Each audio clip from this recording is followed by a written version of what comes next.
Hey, welcome. Today we're going to pull back the curtain on the single biggest idea powering all the incredible AI we see now. Everything from ChatGPT to the way Google search just gets you. It's all about how we finally gave machines something they were terrible at, having a good memory. It all really comes down to this one question.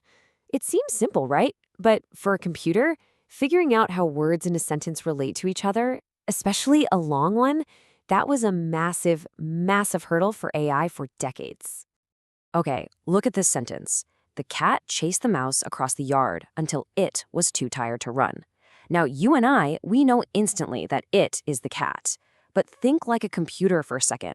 How does it know to link it all the way back to cat and not the much closer word mouse? This exact kind of puzzle is what kept AI stuck in the mud for years.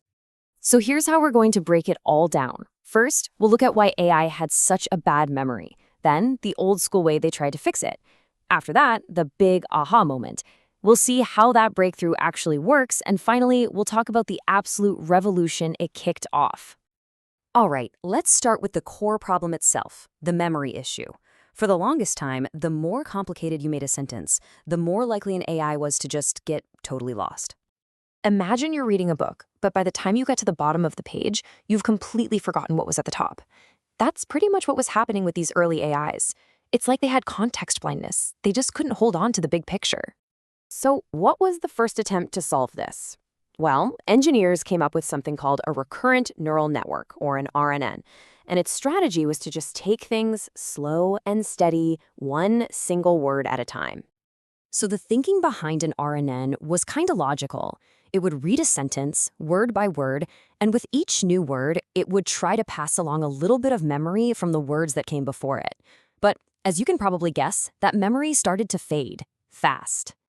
So on the left, you see the old way, the RNNs, just chugging along word by word, losing the plot over time. But on the right, that's the transformer. It doesn't read, it sees the whole sentence all at once. This wasn't just a small improvement, this was a complete game changer. And that brings us to the hero of our story. See, back in 2017, a team of researchers published a paper with a ridiculously simple yet powerful idea that would solve this memory problem for good. And this was the title of their paper, "Attention is All You Need." I mean, it sounds so bold, right? Almost like a philosophical statement. But it wasn't just a clever title. It was basically a mic drop. They were saying the old way of doing things was over. They'd found something better. And that something better was called the self-attention mechanism. So what is it? Well, in simple terms, it's the ability for the AI to look at an entire sentence all at once, and for any single word it's focusing on, it can figure out which other words in the sentence are the most important for understanding its meaning. It could finally pay attention to what really matters. Okay, so this new way of reading, how does it actually work? How does a machine learn to pay attention? It's basically a three-step dance. First, it looks at every word in the sentence at the same time, no more one by one.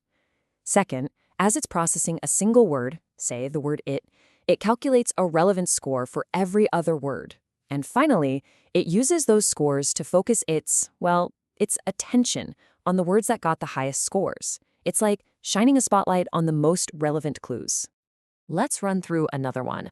The delivery truck passed the school bus because it was running late. So what's it? Is it the truck or the bus? You know the answer instantly, but let's see how the attention mechanism cracks the code. And here's what's happening inside the model's head. As it looks at the word it gives a huge attention score, a 0.85 to delivery truck, and a tiny little score to school bus. Why? Because it's learned from billions of examples that things like delivery trucks are the ones that are running late for delivery. It's not just guessing, it's using learned context. So this one elegant idea didn't just make AI a little bit better. It completely opened the floodgates. This attention idea is the engine inside what we now call the transformer architecture. And it didn't just start a trend, it started a revolution. I mean, just look at this timeline. The speed is unbelievable. The paper comes out in 2017. 1 year later, bam, Google uses it to rebuild search. A couple years after that, you get these massive models like GPT-3. And then, of course, ChatGPT puts that power in everyone's hands. The acceleration has just been absolutely explosive. And this chart shows you why. Those old one-word-at-a-time models just couldn't get any bigger. But because transformers can process everything at once, in parallel, we could suddenly build models that were thousands of times larger and more complex. We went from millions of parameters to hundreds of billions. It's a completely different scale. So why does any of this techie stuff matter to you? Because you are using it constantly, every single day. When you type a sloppy search into Google and it knows exactly what you mean, that's a transformer. When your phone instantly translates a sign, transformer. ChatGPT, your phone's helpful autocomplete. All of it is powered by this one core idea of attention. So if you take away just one thing, let it be this. The giant leap forward in AI wasn't just about throwing more computers at the problem. It was about a fundamental change in how we told the AI to read. By letting it see the whole picture all at once, we unlocked a potential to understand language that, just a few years ago, felt like science fiction. And that kind of leaves us with one last big question to chew on. We managed to teach a machine how to pay attention, one of the most uniquely human skills. Now that they can do it, what will they show us? What might they teach us about our own world, our own language, and maybe even ourselves? That is something worth thinking about.